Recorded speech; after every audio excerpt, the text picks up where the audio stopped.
কন্যা সন্তানকে বড় করার ক্ষেত্রে ঐশ্বর্যকে মেনে চলছেন দীপিকা পাদুকোন। সদ্য মা হয়েছেন দীপিকা পাদুকোন। দক্ষিণী মুম্বাইয়ের এক হাসপাতালে কন্যা সন্তানের জন্ম দিয়েছেন অভিনেত্রী। হাসপাতাল থেকে বাড়ি ফিরেছেন তিনি। এবার পালা সন্তানকে একটু একটু করে বড় করে তোলার। তবে এই বিষয়ে করিনা কাপুর খানের পথ অনুসরণ করছেন না দীপিকা পাদুকোন, বরং দীপিকা বেছে নিয়েছেন ঐশ্বর্য রায় বচ্চনের পথ। করিনার প্রথম সন্তান তৈমুর আলী খান জন্মের পর থেকেই যেন চর্চায়।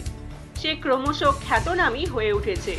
ছবি শিকারীরা তৈমুরের এক ঝলক ক্যামেরা বন্দি করার জন্য মুখিয়ে থাকতেন। তৈমুরের সঙ্গে দেখা যেত তার ন্যানি ললিতা ডিসিলভাকে। এই ললিতার লালন পালনে আবার বড় হয়ে উঠেছেন অনন্ত আম্বানি।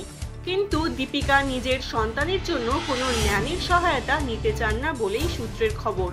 অভিনেত্রী নাকি ঐশ্বর্য রায়ের মতো নিজের হাতেই সন্তানকে বড় করে তুলতে চান।